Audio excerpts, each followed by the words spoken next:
Welcome back to another episode of Sky's the Limit, Real Estate Investing with Mike and Ryan. I'm your host, Mike, and today we have Karl from Multifamily Gold, or Gold Multifamily, who has had tremendous success in the multifamily space. He started off flipping single families in and around the Seattle region, and now has amassed a portfolio of 110 or 104, units, which is very impressive. So I'd love to dive in, get to know Karl a little bit, and learn how he did that. So with that, Karl, welcome. Awesome. I appreciate you having me on. I'm super excited. This is a great opportunity. I love talking to folks that are across the country, right? Northwest, Northeast. And, it doesn't seem like we are well represented in the spaces as much as folks in the Southeast, Midwest. So, again, glad to be on here. Glad to be talking. Yeah, awesome, awesome. So, were you born and raised in Seattle? Oh no, I was born in I was born in Florida. I was born on the Oh, beach in okay. Florida and Cape Canaveral, and spent basically grew up down in Florida. Moved out, had about a 4 year layover in Texas, and my wife and I ended up moving out to Seattle area about 7 years, close to 8 years ago now. Wow. And what made you move out there? Work? Is it work related? No, no, not at all. So made us move out to Dallas, right? I was a corporate strategy and healthcare business services for about a decade prior to moving to the real estate space. But work took us out to Dallas, and we ended up falling in love with the Pacific Northwest when we paid a visit in July of however many years ago that was now.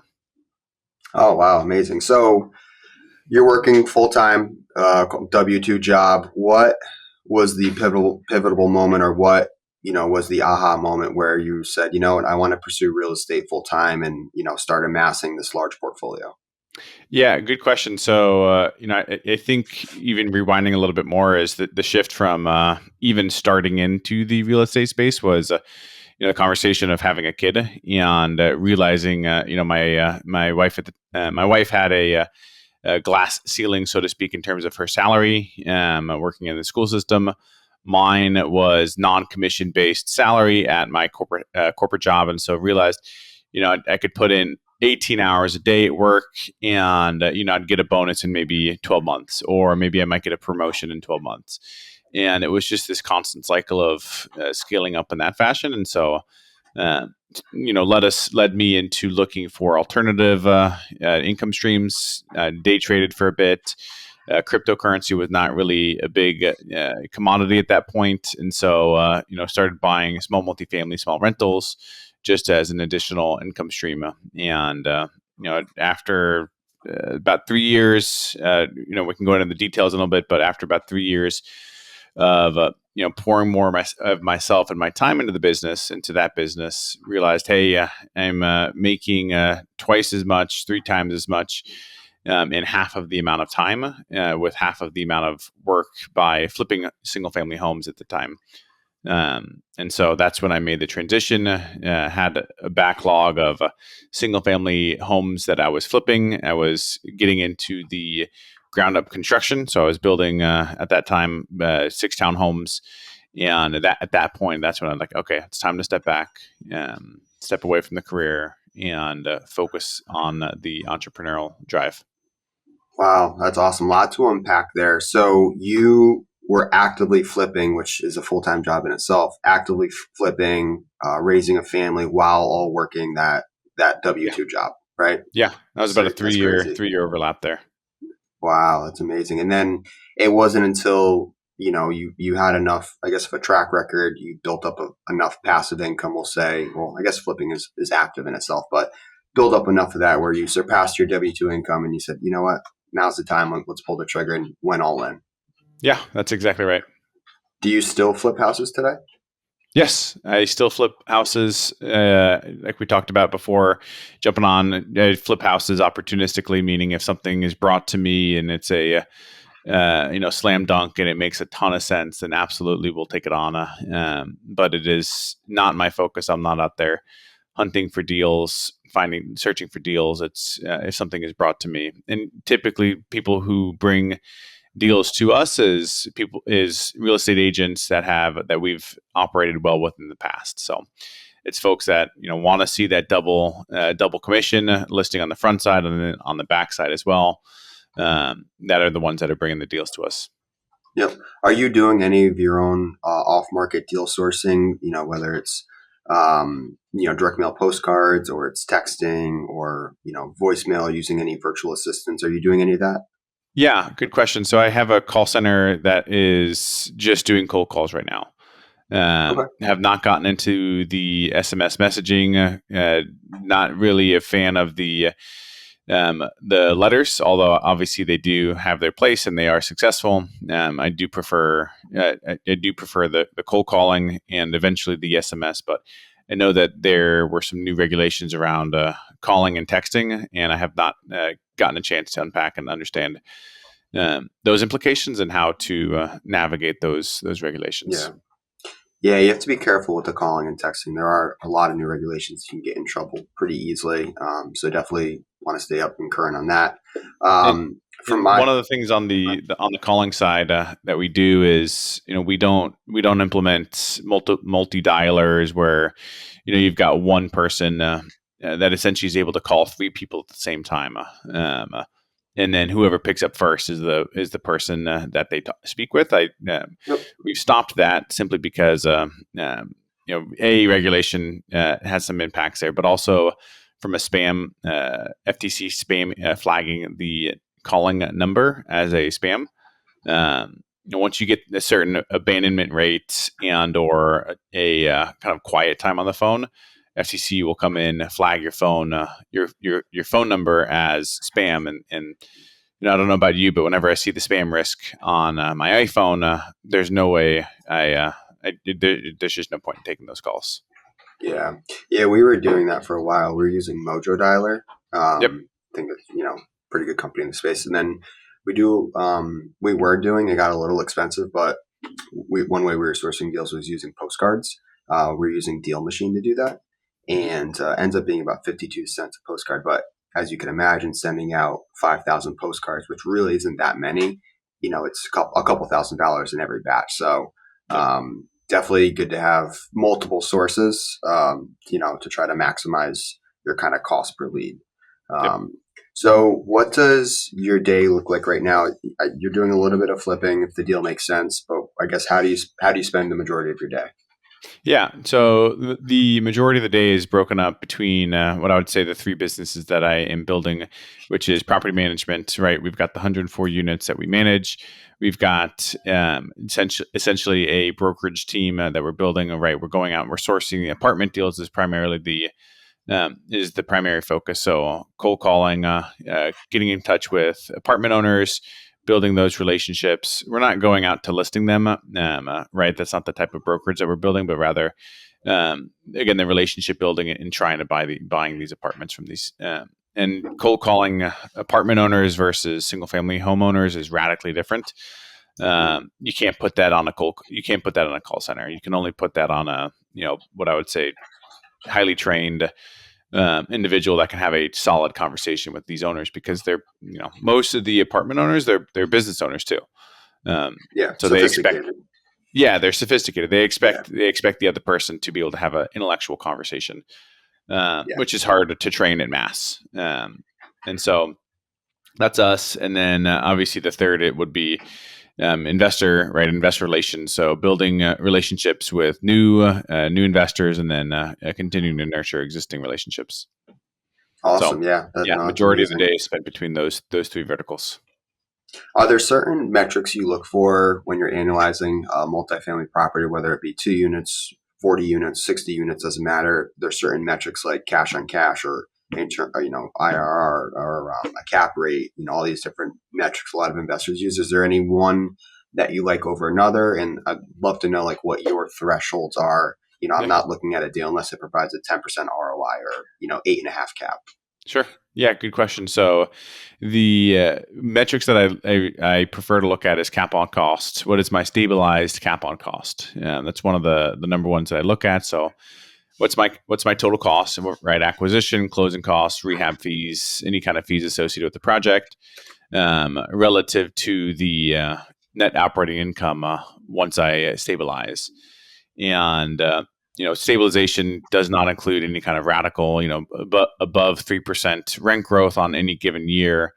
It doesn't include any kind of radically low expense to gross income ratio. So again, trying to keep that projected NOI safe. So again, cap on cost is the number that I like, and that is minimum 7%, depending on the location. Right, we're talking like urban areas of Seattle, so high appreciation market still. 7% to minimum 8% in order for the deal to even want to look at it. And it's all about a numbers game, right? So we just figure out where we can back into that 7 to 8% cap on cost, and if we're greater than 10 to 15% off on the pricing delta, then it really isn't worth a whole lot of pursuing the deal, simply because I don't think that we're still not going to see 10 to 15% more price reductions off where we are right now in the market. Yeah, that's interesting. I've never heard of cap on cost. I'm kind of racking my head like what the formula would look like for that. Obviously, no cap rate, which we're probably around a similar 7 to 8 cap. But so cap on cost is that your stabilized cap rate essentially? Yeah. So you take all of your expenses, right? Your purchase price, your rehab, your closing costs, and your sponsor fee into the numerator, right? The sum of those in your numerator, and then your denominator is going to be, right? We have it flipped the wrong way. That would be the denominator. The numerator would be whatever your projected stabilized net operating income is going to be. Yeah, because cap rate is just NOI divided by your purchase price gives you the cap rate. So, Yep. And you could do the inverse of that as well. So, wow, Yep. really interesting. I'll have to look into that one. I mean, it's there. It's relatively easy to figure out. Just that's an interesting way to look at it. So, Yeah. Now, so when you find an apartment building, you're going out, and for all the listeners, you're syndicating, right? To a Right. degree. Yeah. So going out and raising money, and in exchange for equity, you're taking some equity, I assume, for that, Right. and you're also charging a sponsor fee. Yep. And do you manage these properties too, or do you have third party property management? Combination. So even in the third party property managers, we still have I would say, very, very, very tight grip on the ground level management. And so the model that I've created with our routine property management company is, essentially we control all of the expenses relative to repairs and maintenance, turnover expenses. Not a single dollar is spent without our essentially our approval. And the reason being is, we used to operate in such a way that the threshold was, let's call it $500. And if so, anything under $500, they could approve. The management company could approve without getting our approval on it. Fast forward 6 months, 10 months, and we started auditing these expenses, and we would see a plumber, essentially a plumber or some kind of subcontractor, would come in and would charge $397, $497 when the invoice was on the same date. The work was on the same date for the same unit. So essentially, they were finding the workarounds to say, "Hey, we're still going to charge you, essentially $800," but it wasn't needing to get our approval because the invoice itself was below our threshold. So, Wow. Yeah, I mean, what that essentially spells was lazy management, and non-restrictive management. And so ever since then, we have turned 180 degrees. Our net operating income on our most expensive properties now, for the second quarter in a row, operating below budget for repairs and maintenance expenses, which is great. So super happy about that. Wow, it's amazing. What do you use for? Just always curious what other investors are using. What do you use for property management software? Yeah, so we've got two right now, Buildium and Appfolio, between two different. So the property management company uses Appfolio. Buildium is what we use in house. I like both of them. We're looking at some other resources as well as we look to continue to scale up Yep. and really start implementing more two things: A, automation, and then B, social tools, right, where we can start engaging tenants or residents on social, right, social platforms, Facebook, Instagram, etc. Why? Because we've noticed that, hey, when we're trying to send out notices via email, even when it's, hey, we're going to be bringing you free pizza, residents just don't open their emails. And that's understandable. I don't know about your Gmail account or whatever your personal email account is, but I keep mine pretty clean, right? It's still 10 to 15, no more unread, but I've seen people where it's 20,000, Oh and yeah. I'm sure residents aren't any different. And so engaging them where they are the most, social media probably, is the way that, and that's the way to do it at scale, and Yep. remotely, is how Makes we're sense. Wow. handling it. Yeah, that's really cool. That's a really good idea. Now I've never been to Seattle, so I'm generally curious. What does a 2 bedroom apartment, turnkey, very nice. You just finished rehabbing it. What does it rent for? Um, in the Seattle region. Yeah. So Seattle, just like any other city, is going to have its good areas, its bad areas, and good areas. Downtown Queen Anne, Ballard, anywhere where it's hyper amenitized, where the folks want to live. Could certainly see 2,500 at the very minimum, 3,000 more probable. We are renting our what I would say classic and renovated 2 bedroom units, not in either one of those areas, neighborhoods, but still in Seattle for just under 2,100. Um, and they're great. Like, location is still great, but it can still certainly go higher. I would say the low end is probably going to be 1,600 for a 2 bed. Okay. All right. So not too far off our market here. Certain towns are different, but generally speaking, we get about 15 to 18 for a 2 bedroom Yeah, apartment here. I'm in the Hartford County area of Connecticut, nice. so kind of central Connecticut. So what would you say? Let's just use a 3 family house for example. They're all rented. Let's say 2,000 a unit, so 2, 4, 6, $6,000 of rental income. What would a turnkey 3 family house go for sale wise in your market?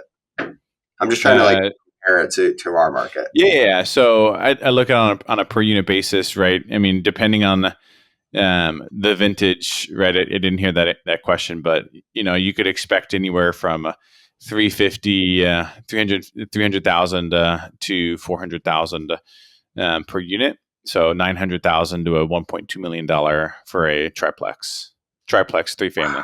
Yeah.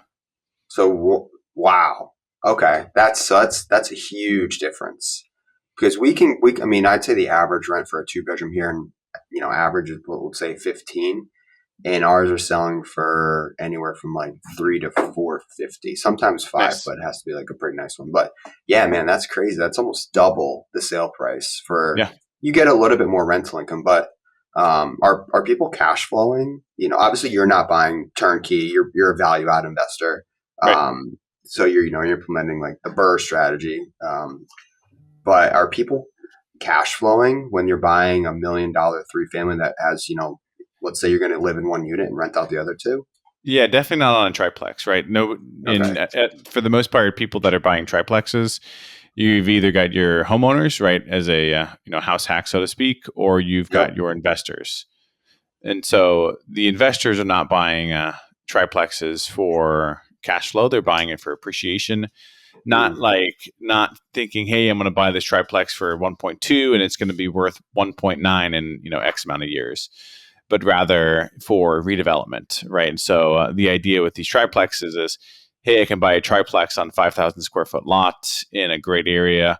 It's going to cover the debt service. It's going to be a covered land play, and in the next 2 to 3 years, I'm going to redevelop it into 5 to 6 townhomes or potentially into a 20-unit apartment complex.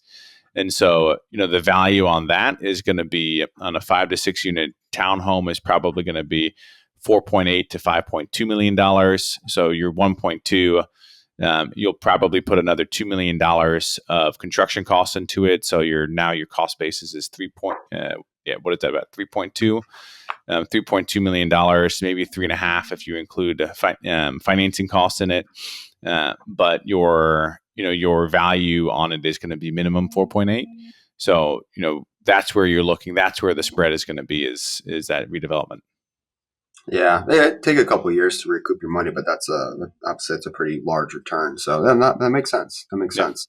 Um, so I love to ask, people, all the people we interview here, what does a day in the life of Carl look like? You're kind of juggling multiple things. So, walk me through from the time you wake up to the time you kind of settle down at night. What does your day look like?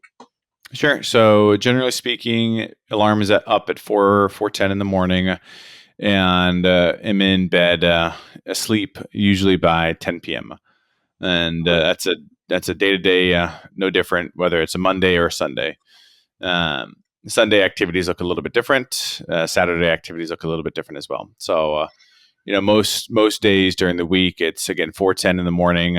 Spend about maybe 15 minutes reading, drinking an espresso, waking up, just getting the crust off of the eyes in the morning.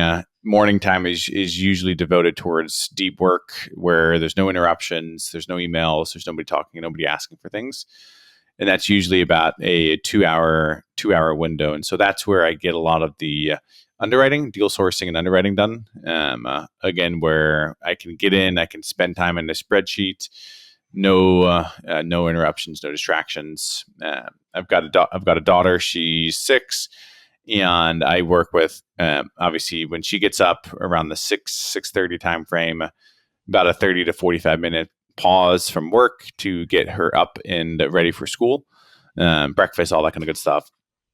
Back in the saddle, usually around 7:15, and from there, it's people are starting to wake up across the world, across the country, and it's starting to answer some emails, but getting back to that deal sourcing, getting back to the underwriting, and usually it's around maybe around 9 or 10 a.m. is when my team team meetings start coming in.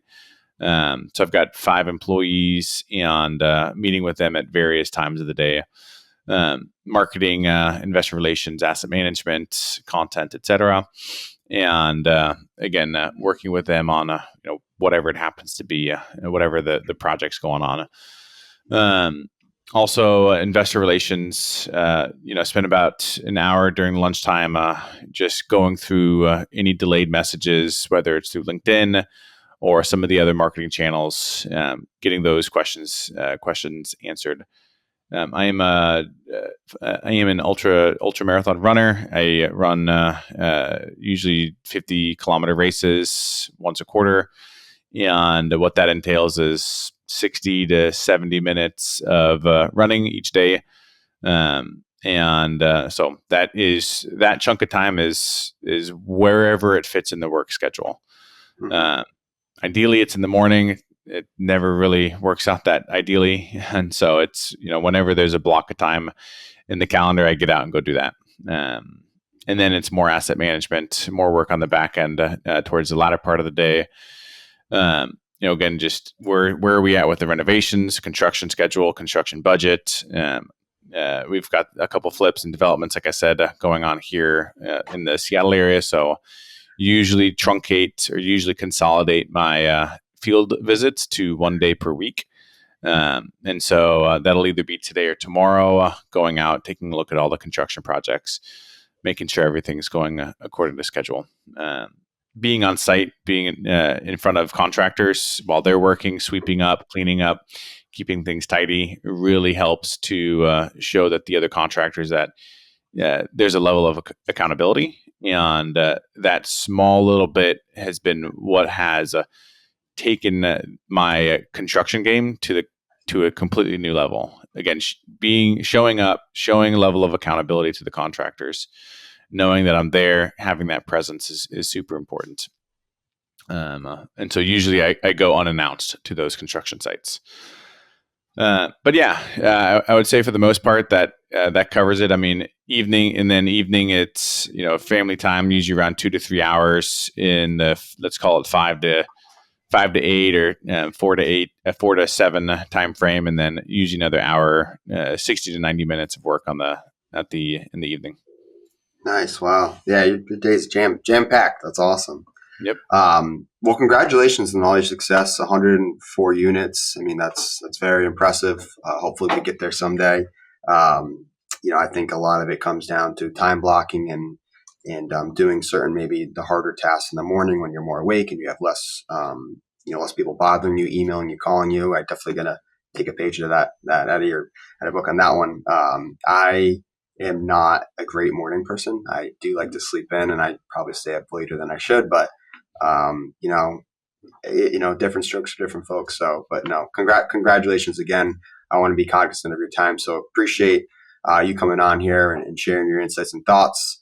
And if people want to learn more about you, it's Gold Multifamily. We'll share all of your social accounts in the show notes, Instagram, Facebook, LinkedIn. And Karl, thank you again for all your time. I appreciate you. Thanks, Michael. All right. See ya. Thank you for watching Sky's the Limit. We're always releasing new real estate content, so if there's something you want to hear, be sure to leave a comment. And don't forget to subscribe to our channel.